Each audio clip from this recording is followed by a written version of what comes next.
generations to come.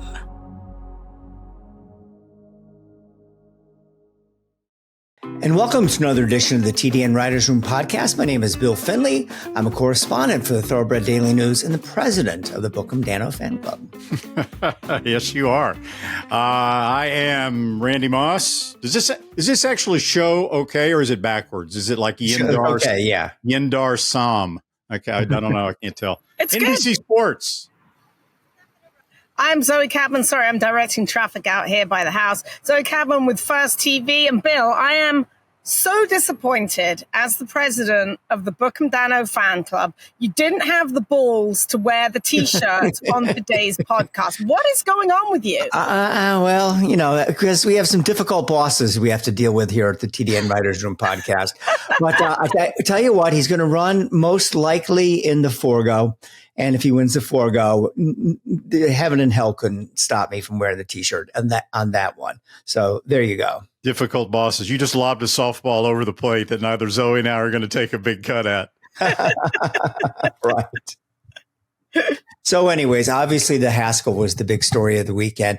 And I got to tell you, I mean, I like journalism almost as much as I like Bookham Danno.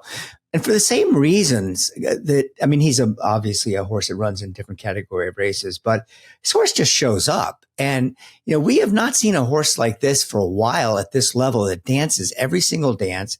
I feel foolish. I picked against him. I picked Gosger thinking, how much longer can this horse keep this up? There's got to be some point the tank empties, and it just doesn't.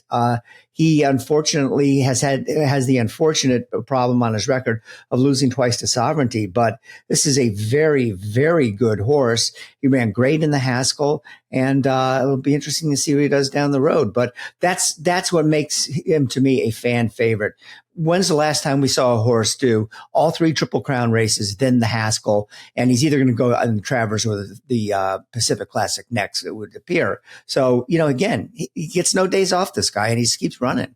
Yeah, I'm guessing the answer to that might be American Pharoah. I don't remember if Exaggerator ran in all three before he ran in the Haskell or not. But anyway, yeah, I mean, he didn't break as well as he usually breaks. I don't know that was necessarily a bad thing, because the pace for the Haskell was fairly demanding. He wasn't inside like he usually has been from an inside post position. I thought that was a good thing, because the last thing Umberto Rispoli needed to do was be inside behind, you know, a couple of speed horses like Bracket Buster and Kentucky Outlaw, who are almost certain to back up in his face. So all in all, I thought he was in a pretty good spot early. What concerned me, and probably anybody else that bet on journalism, is that when he made that big move at the coming to the quarter pole, he was about a length and a half to a length and 3/4 at that point behind Goal Oriented and Gosger, who were battling for the lead. At the 8th pole, he was still a length and a half or a length and 3. He didn't make up any ground at all, from my vantage point at least, from the quarter pole to the 8th pole. But then, like journalism always does, he just, whether it's willpower, sometimes people just assume that and they assign horses human characteristics, or whether he's just better than the horses he's running against. You know, once again, he seemed to, you know, pull victory out of the clutches of defeat and get up in time, as he always does. How was the actual day as a whole day at the Haskell, Randy? Because you were there, Bill was there. It looked like there was a fantastic crowd on hand to watch it. Zoe, if the sport of thoroughbred racing could bottle up that atmosphere and that you know, those fans at Monmouth on Saturday and spread them around to all the racetracks on their big days, you know, it would be a really good thing for the sport. It was amazing. The young people that were there. I mean, this is horse racing. You don't get those kind of demographics. Maybe at Keeneland, you know, on their big days, the college kids come out. At Oaklawn's got a pretty young crowd, typically, compared to other tracks. The median age was probably, I don't know, 22 or 23. Everywhere you looked, it was hard to find an old person at Haskell on Saturday. You just go to the NBC booth. Exactly. Exactly. You can find two of them right there. And they're sitting next to each other. All right. Well, it's my go. I actually just watched the replay back this morning because I was at the track. and I watched it from there. So I listened to the NBC feed. And I think, Randy, you hit the nail on the head with your quote that journalism has a flair for the dramatic, because he most certainly does. He keeps you guessing. I'm watching the race. I was like, oh, my God, he didn't break good. I'm watching him. I'm like, he's run like a tired horse. They've been to the well too many times. He's never going to get there. He's never going to get there. And then I'm like, he's not getting there. And then all of a sudden, just these big, giant galloping strides come on. And he got there and won going away. Was it one of his best performances we've seen? I'm not sure. Does he need to run in Travers or the Pacific Classic? I don't know about that. I mean, they're going to read him. That's the quotes from everyone, and we'll get to talk to Michael McCarthy a little bit later on. But I will say one thing, a lot of comparisons to Curlin have been made. Curlin ran in all three legs. He also ran in the Haskell. He was third in the Haskell. But the thing with Curlin on that Horse of the Year, he didn't run again till September the 30th when he ran in the Jockey Club Gold Cup. He was given all that time off, and then he won that, and then he won the Breeders' Cup. Now, if you're following the Curlin footstep, you don't run again till, what was it? Last year was the California Crown. Then Goodwood, it was the Awesome again, but now it's the Goodwood, which is on September the 28th, the win and you're in. Maybe you go that way and just see where it goes. If he's my horse, I'm not sure I want to put him on another plane and take him anywhere. He's done enough. So that was just what I took from Rispoli. Said himself he was kind of fighting the kickback a little bit, which he hasn't done before. You know, when he put him in that spot in the Preakness and he bulled his way through, it was like when he got hit with that kickback, he took off. So he is just an amazing horse. And, you know, it really sucks that his damn Moppetism passed away just a couple of weeks ago. He was the first foal from Moppetism. There's just a couple of other ones, I believe. Katie said the filly, the sister to him, is coming to the Saratoga sale. But that's just a real shame, because she could have really been some kind of broodmare. So let's take a look at and look ahead, and let's just consider the hypothetical that journalism wins. I think he'll run the Pacific Classic next. That's just my guess. And Sovereignty runs in the Travers and wins. Then they both meet again in the Breeders' Cup Classic. What is journalism, Randy? I'll start with you and then go to Zoe. What does journalism have to do to beat Sovereignty? I mean, we've given them all these accolades, which are well deserved. But there's this horse out there who has run against him twice and beat him twice. And I don't see why it wouldn't make it 3 for 3 unless something weird happens. Well, I mean, if they shipped him across country again now and run him in the Travers on Sovereignty's home track, where they already lost to him at that distance on that surface in the Belmont Stakes, I think he probably would go 0-3 against Sovereignty. I think that would be a big mistake. And it's my understanding that that's really not the plan. The plan is to keep him in California, let Sovereignty come to him for the Breeders' Cup Classic, and then figure out what to do with him in the meantime, whether it's the Pacific Classic next, or, as Zoe pointed out, I think I agree with Zoe. I mean, what I would do if he were my horse is run him in the Goodwood and give him some time off, some well-deserved time off between now and then, freshen him a little bit, and then use that as a final prep race for the Breeders' Cup. But last year, so Sierra Leone wins the Breeders' Cup Classic and winds up being 3-year-old champion. Okay. But it's not apples to apples, really, because, you know, this horse is now behind 0-2 to Sovereignty. And even if he beats Sovereignty in the Breeders' Cup Classic, even if Sovereignty loses the Travers and doesn't win again the rest of the year, when it comes time for voting, even if journalism wins the Classic, I think people are going to say, well, you know, Sovereignty beat him 2 times out of 3. Sovereignty won the Kentucky Derby, America's biggest race for 3-year-olds. He won the Belmont Stakes, and they'd probably vote for Sovereignty for 3-year-old champion. So it's an uphill battle, certainly. Yeah. Everything what Randy said and more, times that by 2. But I'll tell you one thing, he is fun to watch.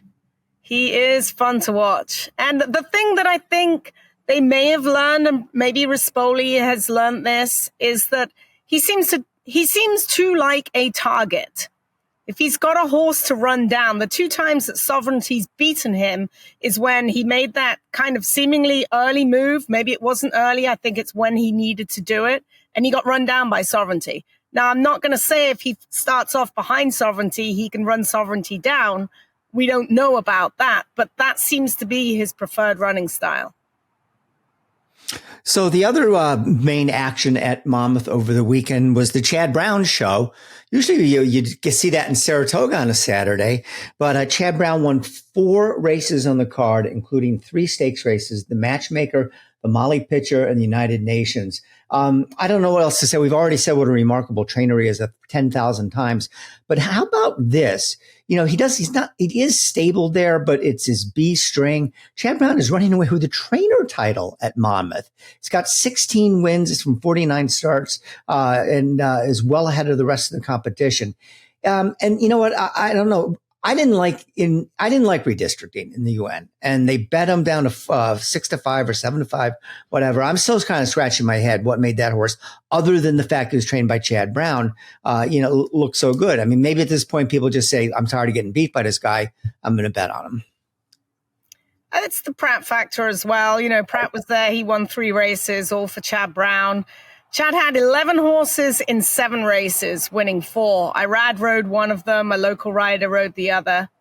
And, Pratt rode a few. So, yes, he's running away with the trainer's race. He's not been on fire at Saratoga, not like you would expect him to be on fire. Right now, Todd Pletcher in races 1 has 7 wins. Linda Rice has 6. She had a huge weekend.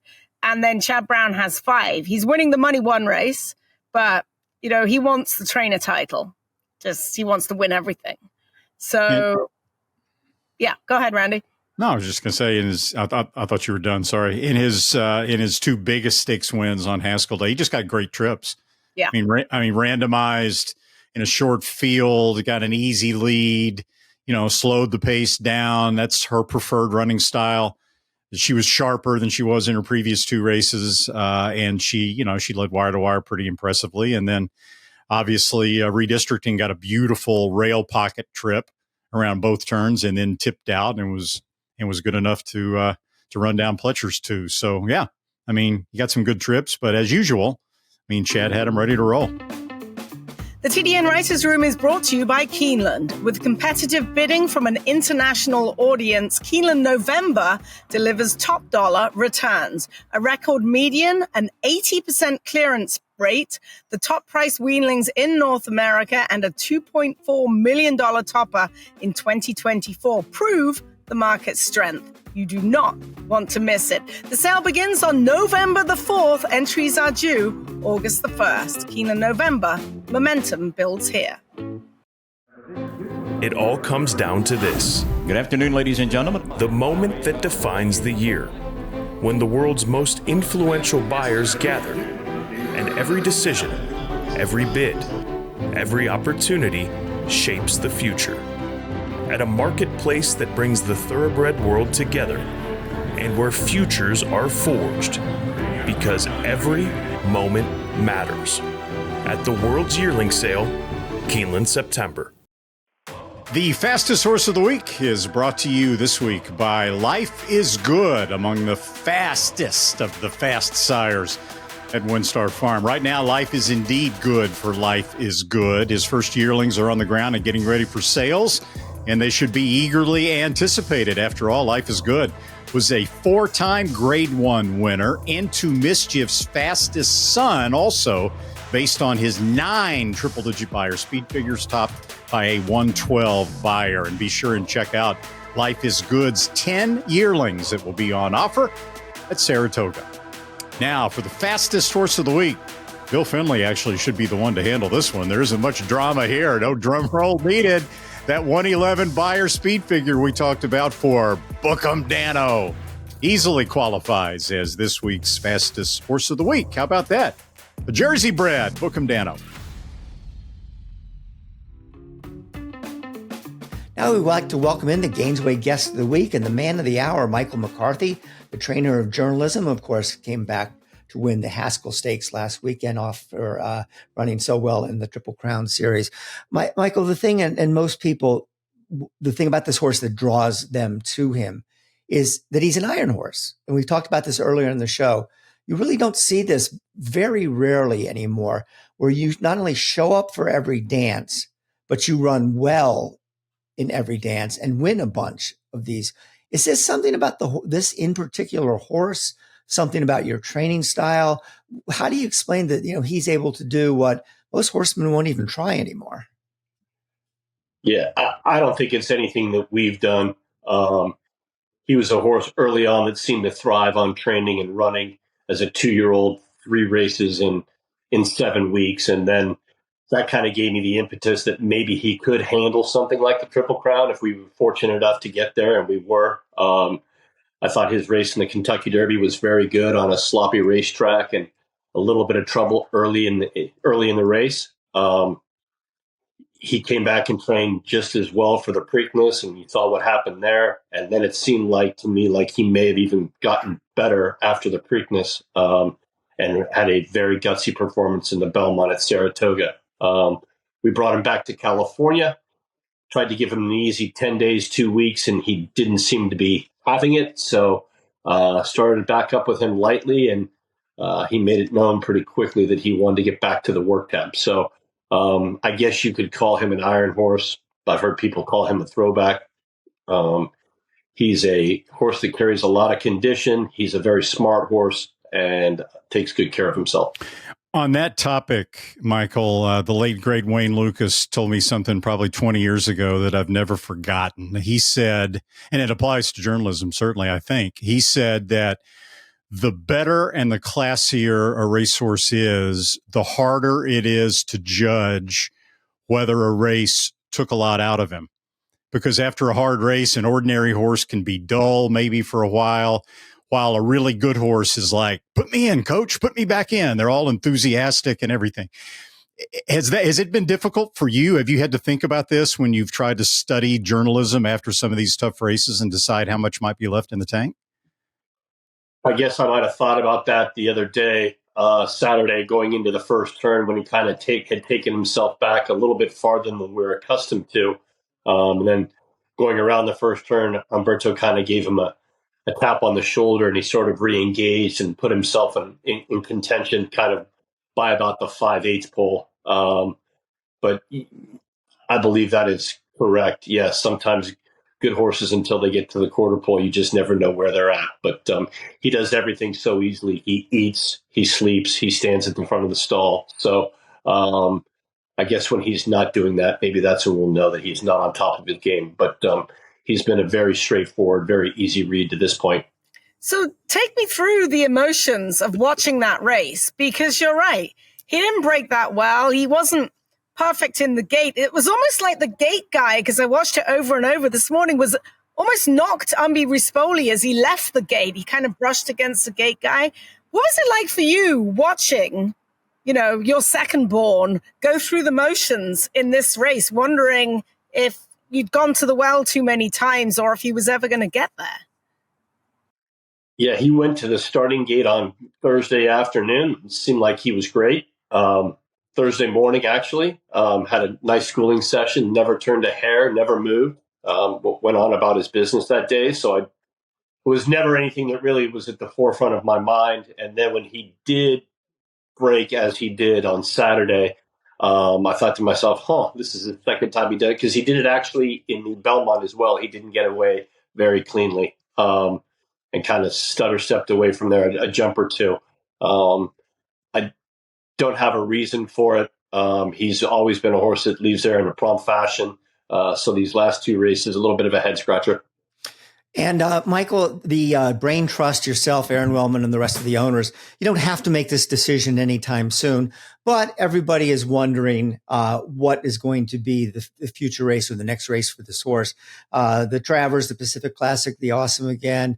Is there any one particular race you're higher on than another, or any thoughts about where he might run next? Actually, I'm just kind of waiting for him to get home later on this evening, and we'll kind of watch him here over the next week and maybe come up with a game plan. But as of right now, I think everything needs to be on the table. Be interesting to see what happens in the Jim Dandy this weekend. But he's been on the plane, off the plane. Part of the reason for us to go to Monmouth, outside of it being a grade one, was it was just the easiest locale to get to. Fly directly into Newark and head straight down to Monmouth Park. Obviously, if you head back to Saratoga, you've got to go to Newark. Hopefully that's a direct flight to Newark, and then, a 4 or 5 hour van ride to Saratoga. So a lot of those factors will come into play. Some horses thrive on shipping and running. Sometimes it gets to them a little bit, but we're going to give them an easy couple of weeks here before we come up with anything. Good move flying into Newark. I outsmarted myself and flew into JFK. Big mistake. Big mistake. Don't make that mistake, Michael. Actually, a pretty nice airport, Newark. I saw a picture somewhere, I don't remember where I saw it, of you signing autographs at Monmouth Park. I don't know if you signed him journalism or if you signed him Michael McCarthy, but how cool is it that this horse, I guess because of his, as I described, his flair for the dramatic, his running style, has developed that kind of a fan base? Yeah, it was very neat. I thought Saturday's crowd at Monmouth Park was spectacular, and hats off to them. And a big thank you to everyone involved at Monmouth. They were accommodating. They were gracious with their time, did everything possible to kind of make it an easy and an uneventful trip for us. And it really was. We had a wonderful experience there. It was nice to see a lot of, I guess you'd say, college-age kids there. Yeah. That was something I hadn't seen quite a bit, and it looked like a lot of them were really, really enjoying themselves. The amount I saw being carried out on stretchers and first aid carts and wheelchairs. But it was great to see. There were a lot of people there, obviously rooting for journalism. Haven't had a whole lot of experience, just kind of in and out at Monmouth Park with a few runners. Then during my time at Todd's, or had only been there a time or two, but the crowd was definitely on its feet. So it was nice to hear. It was a huge roar. As I said, I'm not sure if they were rooting for journalism or one or two of the longer priced horses, in front of them. But, and neither one of those were really long prices either. But it was a great crowd, great day. People are excited to see him. You get a lot of messages, social media messages and stuff like that. So it's nice to see that people have kind of rallied behind him. You mentioned Todd, obviously Todd Pletcher. Did he call you? Have you two spoken about journalism? Has he kind of said to you, wow, what kind of horse is he? Have you had a conversation? I'm sure he's pretty busy at Saratoga. No, I haven't heard much from him, but he was nice enough to go ahead and house us while we were there for the Belmont. So it was good to be back. So it's an understatement to say that 2025 has been a year that you'll never forget. Right. For good reason. A little bit. Yeah. For good reasons. Rocky and then not so good reasons, right? Because of the wildfires and all that spared your house, but your neighbors weren't so lucky. How are you going to look back on this year? It's really kind of a mixed bag, isn't it? It's not done yet. It's been, started off with some real lows, and obviously journalism was a welcome distraction. And so we're still on a high, and hopefully we kind of carry it through till the end of the year here. But it's, as I had said before, hopefully some of the people in and around Altadena, as I had mentioned, and that, with all the things that they've got going on and the rebuilding and rehoming and what have you, hopefully that, they've been able to get an hour or two's enjoyment out of him over the last couple of months. So you had your daughter with you I'm sorry, Zoe. What's the latest on the home front for the McCarthy family? We're just waiting for some. They have got a staging area basically across the street from where I live. Crushing concrete, all kinds of debris. What's left of the devastation, the residential devastation there and stuff like that. So it's made it a little bit difficult for anybody kind of with young children or, older people that have maybe a kind of a secondary issue because of the air quality and what's gone on across the street. And there's some toxicity levels that aren't safe. So, oh my gosh. A little disappointed that something like that had to take place in a residential neighborhood, but sometimes that's California. Michael, let's take you back to the Todd Pletcher factor, and I can understand how busy both of you are. You haven't had much to chat, but it's the tree, the family tree: Wayne Lucas, Todd Pletcher, Michael McCarthy. Maybe you'll be the next one to create a top trainer. This comes out of your stable, but in all your years with him, what was the main things that you took away from him? What were the best lessons he taught you? Showing up was probably lesson number one. Whatever it takes to get the job done was number two. Organization was definitely number three. I think anyone that walks into Todd sees how organized it is and how the way our mornings go and things that get done as they do in a timely fashion and always looking professional and things like that. So there's a lot of things. I mean, I could start and we could talk about this for quite some time, but really just showing up and doing whatever it takes. If there's a race in the condition book, getting that horse ready to run on that day and being at its best. I think Todd is probably the best in the game at having some time to go ahead and prepare a horse for a certain race and show up with the results. I think you've seen that time and time again. So it's nice to be able to have horses where you can point them to certain races, but yeah, everything that we do, I'd say there's a little bit of the Todd Pletcher model that goes into it, or my charts are the same. A lot of outside of the logistics of where I'm at, a lot of the things I do in the morning are just the same as we would do if we were at Churchill Downs, if we were at Palm Meadows, if we were at, Gulfstream Park, wherever. So if it's not broke, don't fix it. And, I've obviously been fortunate enough to be around a lot of good horses during that time and, 11 years and change, a little bit of a slow learner, but I think we've done our best to kind of take it with us, some of those experience with us and use them in our own special way. Does dry sense of humor go hand in hand? Maybe. That's your best Mike Maker imitation there, by the way. Yeah. And some of those things you mentioned are probably the same things that Wayne Lucas was doing in much the same way. When we talked to you at your barn at Monmouth on Friday morning, you shared with us one final Wayne Lucas experience that you had recently. Can you talk about that a little bit? Yeah, it all started surprisingly Saturday afternoon in the saddling area at Pimlico as we were getting ready to kind of walk out of the saddling area and out onto the grass at Pimlico. He had come up to me and put his hand on my forearm and had kind of mentioned that if your horse is doing as well as he was 2 weeks ago, don't worry about anything. You're the best horse and sit back and enjoy it. And he looks the part and all that kind of stuff. And it was really a nice way to kind of break the ice. Obviously, you're a little bit nervous. You're maybe a touch apprehensive. Am I doing the right thing? Running back off with quick rest and this and that and what have you. So to get kind of some affirmation from him was really, really nice. And then things ensued. Obviously, journalism was fortunate enough to get his head down at the wire. Wasn't able to see Wayne that night after the races or the next morning. He had already left town. But sale day at Timonium was fortunate enough to get a phone call from him, and it was 4 minutes and 43 seconds or something like that. But it was sincere. It was genuine. It was charismatic. It was really, really special. As I had said, it was better than any trophy I could have put on my mantle. And had I been able to record that, it would have been something I would have listened to every morning before I got my day started. It was just, it was a phenomenal phone call, something that I will really, really take with me for quite some time.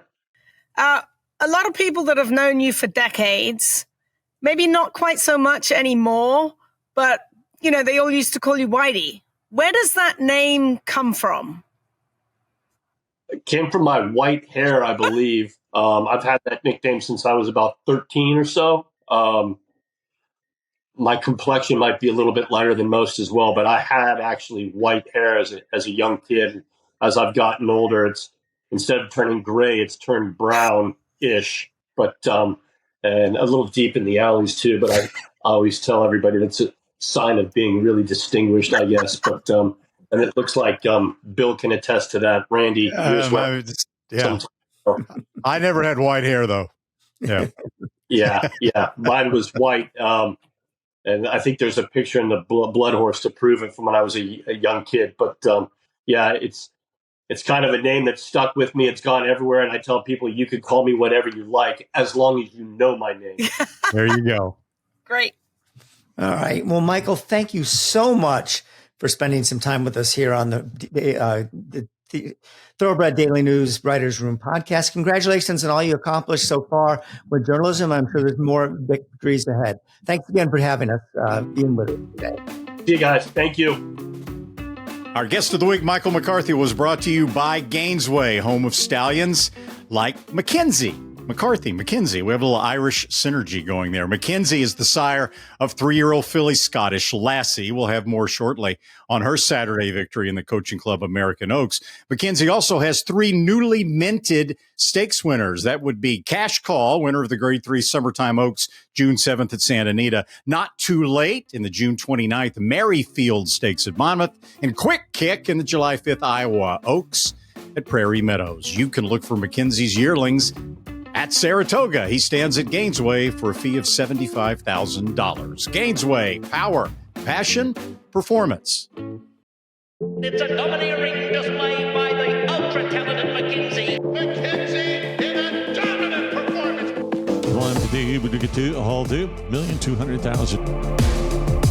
Chancer McPatrick proves best. Chancer McPatrick wins the Champagne impressively. It is going to be all Scottish Lassie. She wins the present easily.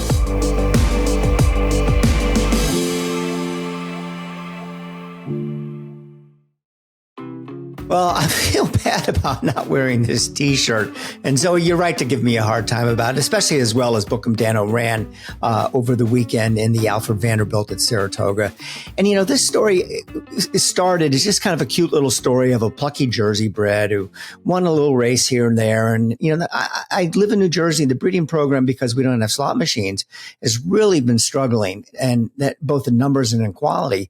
And this has gone well beyond the just, oh, he's a good Jersey bred. I mean, he's the best sprinter in the country.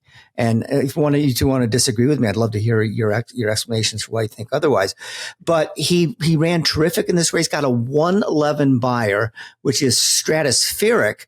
Now they just have to figure out what they're going to do with him next. They're looking to, since he seems to love Saratoga, they'll run him next in the Forgo.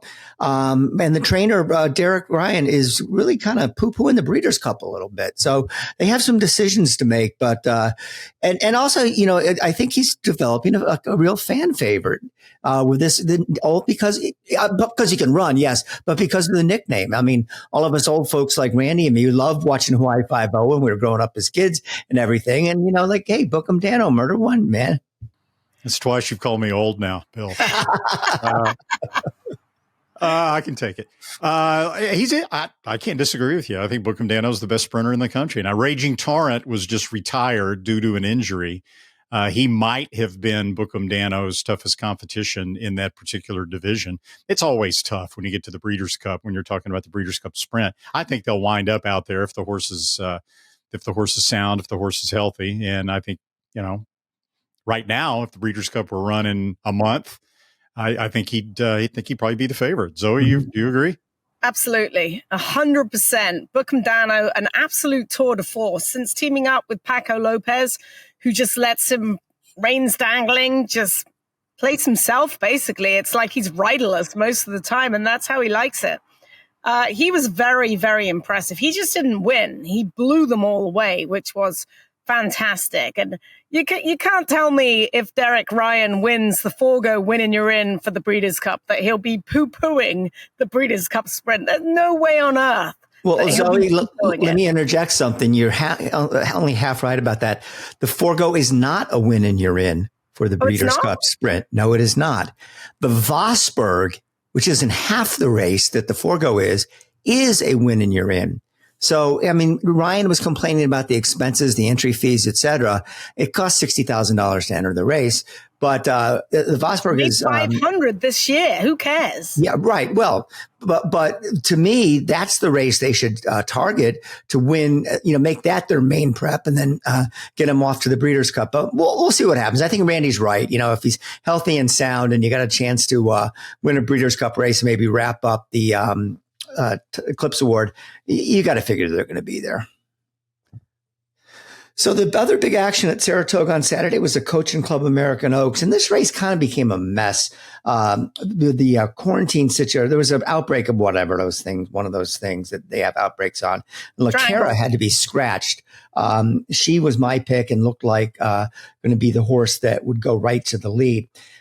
So what happened was there was a 4-horse field that was left after LaCara scratch.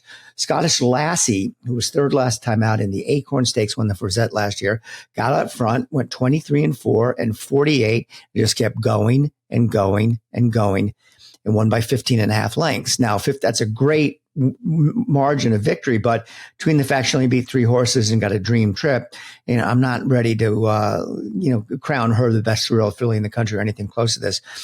And I pat myself on the back, though. I said it before the race. I feel bad for Immersive. This horse doesn't have it this year. And we were saying, we'll give her one more chance after she got beat in the Monomoy Girl. She got beat 15 lengths in this race. And the transition from 2 to 3 sometimes is very difficult, and sometimes horses can't do it.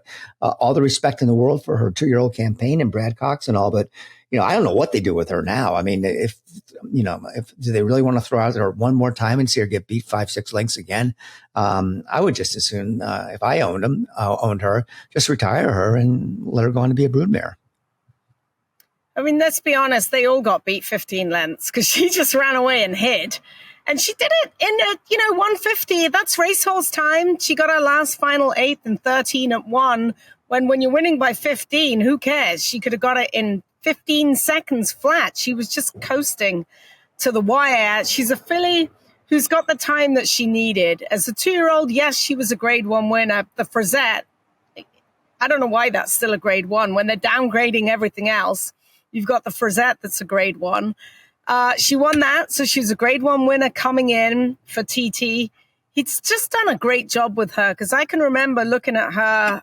Gene Riccio sold her at the OBS April sale, and they got her post sale for $85,000. She worked 21 flat, and she was just this big, tall, gangly, unfurnished daughter of McKinzie. Like, you really had to have some imagination to kind of map out and see what she's going to look like. And she's just developed into a beautiful filly. She's still got some filling out to do, and time is definitely on her side. She's only going to get better. And yeah, she beat some decent horses. It's not her fault. There were only 3 others to face her. And according to TT, it wasn't his idea to go to the lead. That was just Joel. And if Joel is on the lead, you can damn well make sure that he's got horse at the end of the race. Because usually if he starts off on the lead, he's going to finish on the lead. He's very, very good on the front end. Yeah, and what landed him on a clear early lead was a little looked kind of unusual, because Manny Franco was really hustling Immersive out of the gate. And Immersive had inside position on Scottish Lassie, and it looked going into the first turn like Franco was intent on setting the pace with Immersive. And I thought, all right, fine. And then he basically broke her jaw to get her back and swung to the outside to be in a stalking spot. And he ultimately did in easy fraction. So you can't say it was any kind of a, negative or a bad trip for Immersive. I mean, she was right there, poised outside of Scottish Lassie, and just didn't have it for the second straight race. I'd be shocked if they go ahead and press on to the Alabama with Immersive, because Godolphin and Cox also have Good Cheer, who's being pointed for that race. And Nitrogen is being pointed for that race, I believe, I'm pretty sure, by Mark Cassie, who also has LaCara, who almost certainly now will be pointed for the Alabama. So the Alabama is going to be a heck of a race.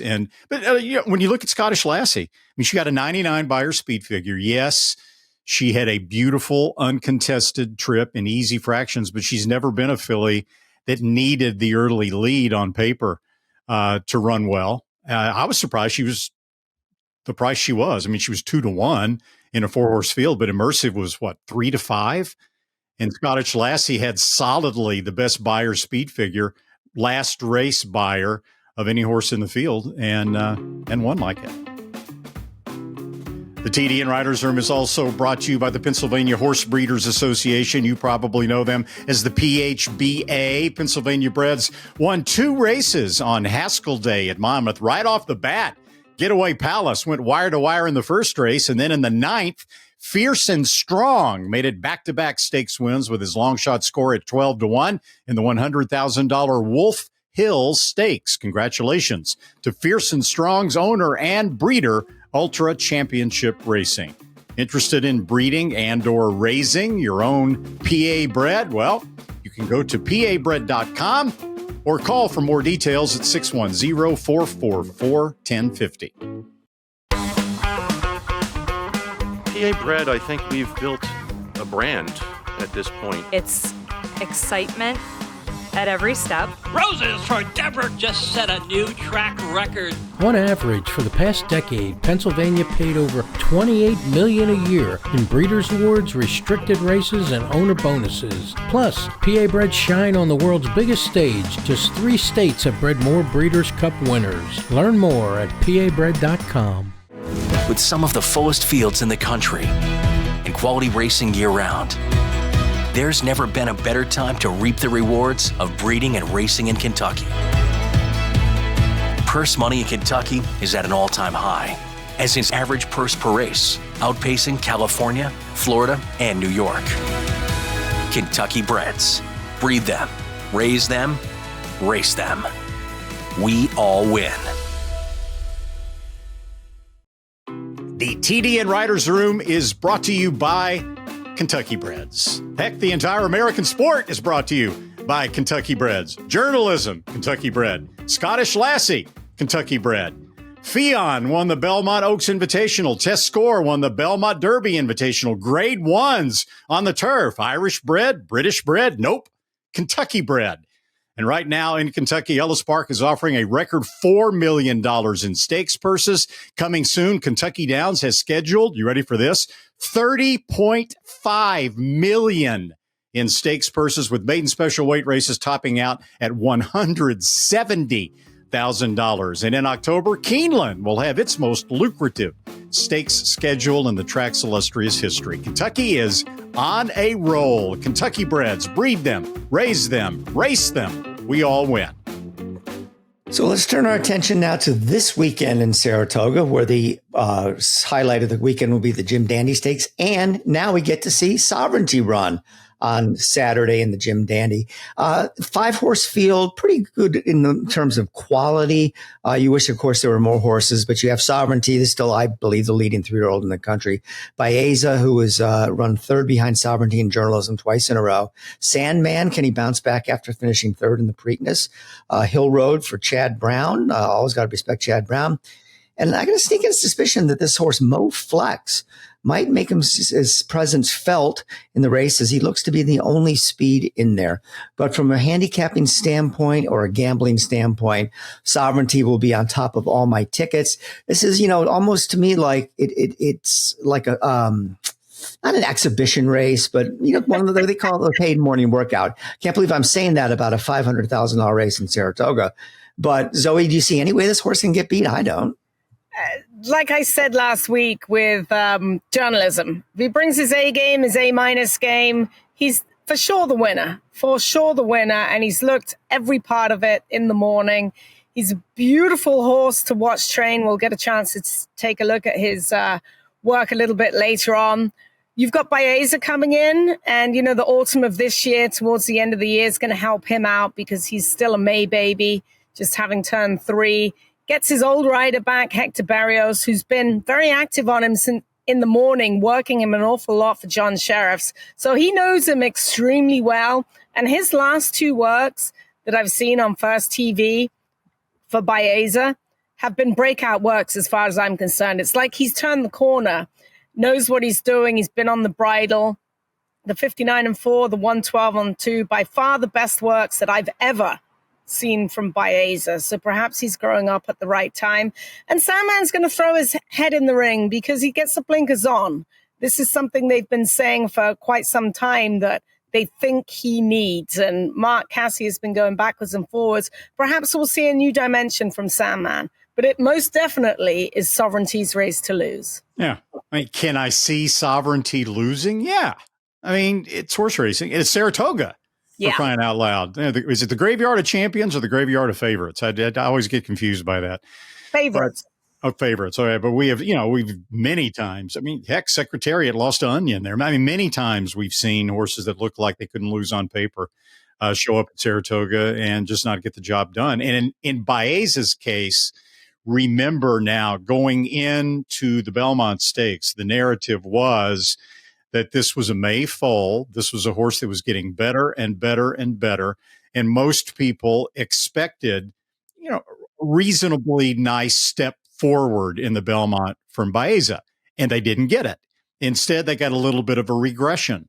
So maybe that step forward is going to come now in the Travers Stakes. And, as Zoe pointed out, I mean, the horse has been training exceptionally well. But clearly, I mean, you can't expect Sovereignty to lose because on paper, he's just such a standout. Anybody like my Moplex goes right to the lead and gets loose scenario? No. I think he'll go right to the lead and get loose, but of course not going to win. Right? You never know. I will put him as my second pick of the afternoon. So a second pick behind Sovereignty in that race. But it's a shame that you still have the Jim Dandy and Haskell competing against one another. But that's been going on for 100 years, and there's nothing they can do about it. But that's the reason why Sovereignty and journalism have been kept apart over these last 2 weekends. But we shall see. Sovereignty is an absolutely terrific racehorse, and Bill Mott has done a fabulous job. And he's one, Randy, that, talk about getting better. He ran a 109 in the Belmont in a buyer figure, and that was his top figure. But I could see him running even faster. He moves up. He improves with every race. Yeah. And we're looking ahead. I mean, way ahead, looking ahead to the Breeders' Cup Classic. If all these horses stay sound, I mean, we've talked multiple times on this podcast about how good the older horse division is. And now if you can mix in Sovereignty and journalism against all those top older horses, and Sovereignty continues to improve, and if journalism gets a little freshening, and oh my gosh, I mean, knock on wood that we get to we get to see that in the Classic, and most of these horses stay healthy. Well, something we don't normally talk about on the TDN Writers Room podcast, but it's appropriate this week, is politics, because they have a terrific interview Chris McGrath did with Andy Beshear, the governor of Kentucky. And it's up on the TDN website. And very nice of Governor Beshear to spend so much time with us. This guy, I make predictions. They come wrong all the time. I think this guy's going to be president. I think he'll be elected president in 2028. He's just got it. He's figured it all out. Now, would it be good for a president to be a horse racing guy? Yeah, nothing wrong with that. But most rules and regulations on horse racing come at the local and state level. But what I was most impressed by in this interview with him is how much he really knows about the game. He was talking about Griffin Johnson and Sandman. My goodness, that's our guy, Griffin Johnson, and Sandman promoting the sport. And he said that he has to be an advocate for the horse industry, being in Kentucky, but he has a long background with horses, and boy, I'd love to see. I'm not giving anything away that people know me. I'm a blue guy. I'm a Democrat. I'd love to see him in the White House. It's always risky to talk about politics in a public forum, right? I'm as middle of the road as they come, so I couldn't get elected dog catcher. I'm as nonpartisan as anyone you'd ever find. But I was really impressed with a couple of things that Beshear said in that interview. First of all, on a non-horse racing front, he pointed out that the goal should be what's good for the United States as a whole, not what's good for the party. Whether it's Democrat or Republican, who gets credit shouldn't matter. If it's for the good of the country, everybody can take credit.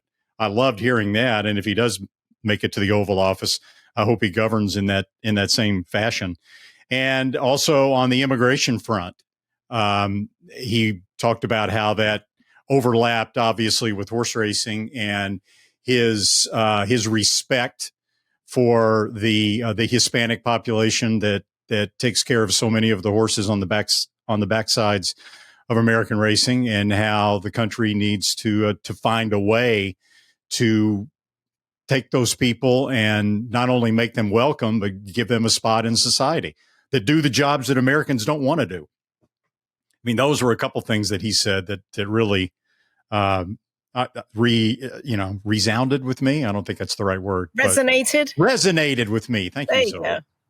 Yeah, and me too. And he wasn't just talking about horse racing with the Hispanic community.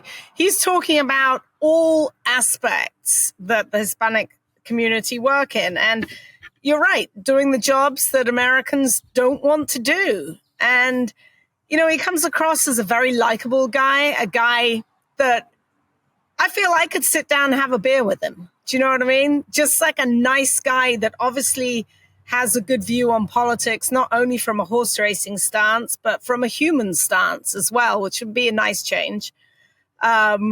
So, yeah, I thought he was terrific. And would that not be cool to have a president that's mucked stalls before, that knows one end of a horse from another? His whole family is ensconced in horses. His daughter's an eventer. So it's certainly not going to hurt the horse racing community. And he just seems like a good guy.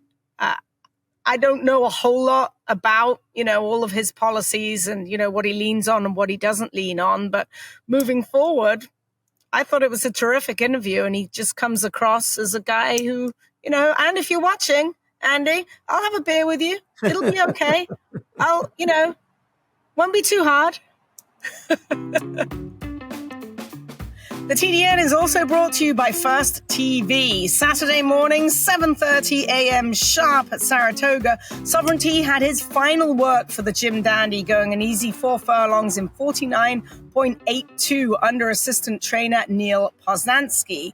After completing his last 2 works in the company of 4-year-old stablemate Jefferson Street, Sovereignty worked by himself on Saturday. As Bill Mott said, he didn't want him to do too much. Sovereignty has been in Saratoga ever since the Kentucky Derby. The ultimate goal, of course, this summer is the $1.25 million Grade 1 Travers on August the 23rd. Be a smarter better with First TV. The best horses. With thousands of exclusive morning workouts. All at your fingertips and delivered right into your inbox. Everything you need to be informed. Be smart. Bet smart. With First TV. All the thrills. Fraction of the bills. Experience the power of the partnership. Change your life, make new friends, and compete at the highest level of thoroughbred racing. West Point Thoroughbreds, the gold standard in racing partnerships. Visit westpointtb.com. Last but most certainly not least, the TDN Writers Room is brought to you by West Point Thoroughbreds. Coming up on Saturday, Sandman will try to bring West Point Thoroughbreds a dream. Get it? The song, Mr. Sandman, Bring Me a Dream. Anyway, Sandman will take on Sovereignty again in the Grade 2 Jim Dandy Stakes at Saratoga. Meanwhile, let's not overlook lovely Del Mar. West Point doesn't. Indispensable won a Saturday allowance there with a 94 Buyer speed figure that could launch him back into stakes company. Indispensable already has 2 seconds and a third in stakes competition. So that's a wrap on this week's show. I want to thank my partners, Randy Moss and Zoe Cadman, our guests of the week, our Gainesway guests of the week, Michael McCarthy, our producers and editors, Sue Finley, Katie Petruniak, Anthony LaRocca, and Aaliyah LaRocca. Hope everybody enjoys a big weekend of racing coming up, featured by the Jim Dandy at Saratoga and the return of Sovereignty. The starting gate. We'll be talking about that next week on the TDN Writers Room podcast.